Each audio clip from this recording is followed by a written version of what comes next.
Check out what I've got, guys. The brand new Samsung Galaxy Z Fold 7 in the box. Samsung says this is the best folding phone they've ever made. So what I'm gonna do for you is show you what comes inside the box and take a first in-depth, close-up, hands-on look at the Z Fold 7.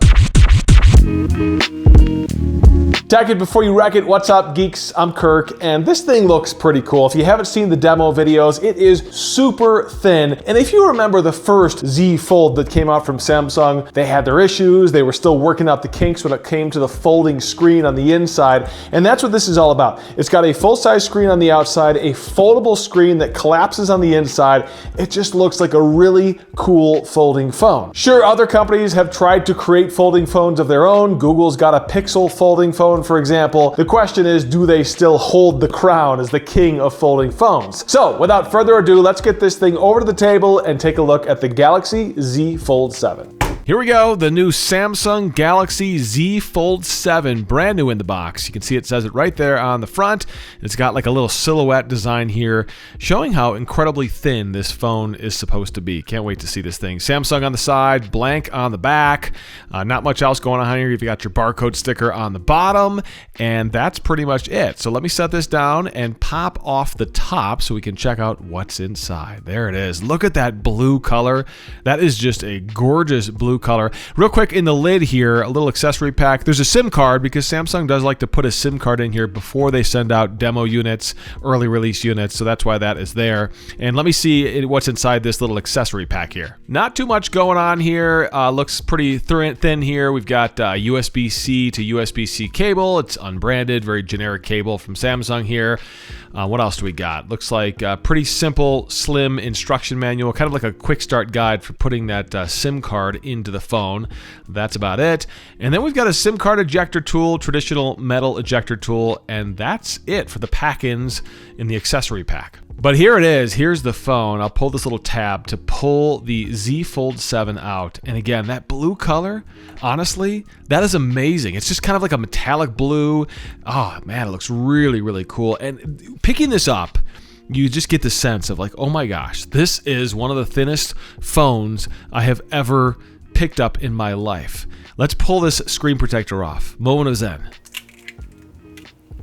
Oh yeah, look at that. There it is, the large screen. When you open the phone up, you can kind of see the little fold there in the middle, very slightly. They get better and better with every generation.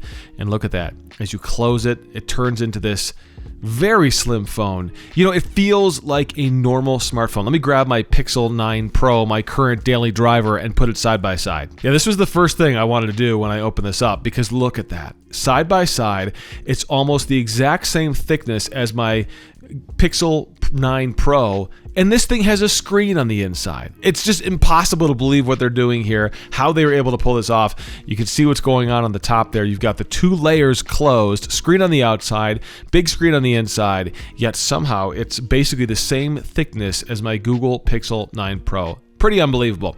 Let's take a closer look at the phone itself. You've got, of course, nice screen looking on the front. You've got your front-facing 10 megapixel camera there. A little bit of a low-resolution camera. On the back, you've got a 200 megapixel, a 12 megapixel, and a 10 megapixel camera. So a trio of cameras. On the side, you've got power, volume up, volume down.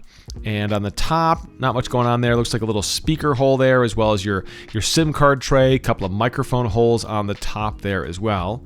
Interesting to see the SIM card tray on the top of the phone. Usually it's on the bottom.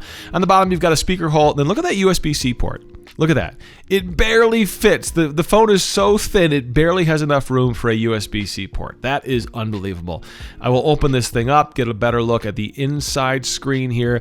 No screen protector on the outside screen. But as we've seen with these foldables, they do have a pre-installed screen protector for that inside screen. Look how incredibly thin that is when you've got it open. It's just unreal.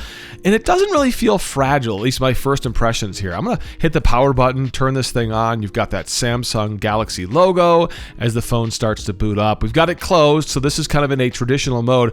Previously with some of these folding phones, it felt like a limited experience closed because the screen was kind of small or the screen had larger bezels on it.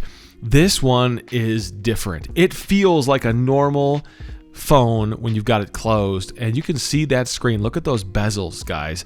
I'm gonna hit the start button here and get started with this to kind of see what we got going on here for the setup.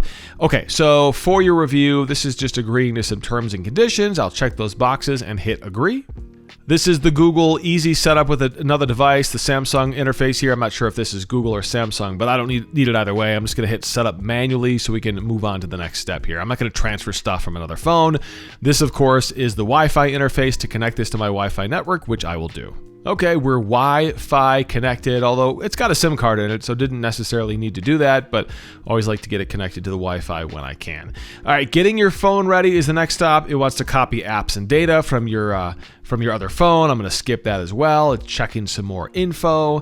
And the next step, I'm thinking, yep, my Google account. So I will log in with my Google account. Okay, logged into my Google account. I will go ahead and progress past this screen to see what we have next.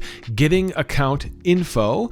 How do you want to protect your phone, fingerprint, Face ID, etc.? I'm actually going to skip this just for the sake of demo. I don't want to mess with setting up security right now, but of course I'll go back and set that up later. Here you got to agree to some terms and some conditions for your Google services. I'll just go ahead and hit agree to move on to the next step. Do I want to back up my photos and my data? I'm going to skip this for now because I really don't want to deal with that right now. Getting your phone ready. Now it's asking me to log in with a Samsung account, which is also a good idea if you have one. All right, got to agree to the Samsung legal terms. Got to accept the Samsung services. What is your region? No, I do not live in Utah anymore, so I live in another state. And the display mode, dark or light mode. I like dark, but for this demo, I'll use light mode so it shows up better. Take a look at these warnings. Pressing the screen or the front camera lens with a hard or sharp object such as pen or fingernail may cause damage. Interesting. When you fold the phone, make sure there's nothing inside. The phone isn't dust resistant. Exposure to small particles such as sand may cause damage. This phone is water resistant. Immersion in any liquid other than fresh water like salt water or alcohol can damage the phone. Don't put it in your beer. And don't remove the protective film on the main screen or apply other films or stickers, as doing it can damage your screen. So make sure you leave that screen protector on the inside screen. We're all set up. Let's check it out and take a look at the phone. We've got our main home screen here. You get a sense of this AMOLED screen on the outside. It really is a gorgeous screen, but look at the bezel, guys. The fact that they were able to do such a thin bezel, sure, it's there, but it looks sharp. It looks good for a front screen of a folding phone. This is downright impressive. You can see a closer look on the bottom here where you've got your 3 software buttons, and then you've got the screen bezel. Really nice AMOLED screen on the outside here. I think the colors pop. I think it seems nice and bright. I'll load up a browser here, and you can see, when you kind of go to your home screen, open up the phone, it pops right there into the home screen. And this is like your tablet mode. It's a square screen. You can see it's almost a perfectly square screen. And you can see the fold there. There is definitely some indication of a fold. It's almost impossible for there not to be. But man, this feels like the best folding phone, hands down, from Samsung. And watch this. When I jump into an app, not the store app, let's jump into the camera app, for example. When I load this up, it's in the camera on the outside. Now, what happens when I open up the phone? It should theoretically stay in that app. Let's see if it does it. And it does. It was a little slow to go there for a second, but you can see it jumps into a full-sized version of that same app on the inside.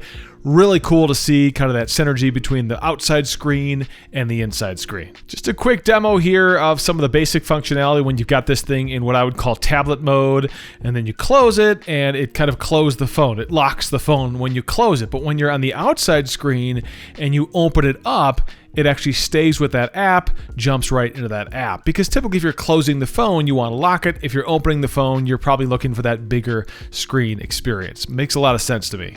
So this is your first hands-on of the brand new Galaxy Z Fold 7 from Samsung, easily the thinnest folding phone from Samsung yet. I think it'd be tough to argue that this isn't the best folding phone on the market right now. Here we are, summer of 2025. It's insane that when this thing is closed, it feels, looks, and operates like a traditional smartphone. I'd love to see your comments. Are you gonna be buying one of these new Samsung Fold 7s, or is the $2,000 price tag simply too high? And do me a huge favor, subscribe to my channel. Of course, it helps me grow, but also you'll catch when I post the full review of the Z Fold 7 here on YouTube. Tech it before you wreck it. I'm Kirk.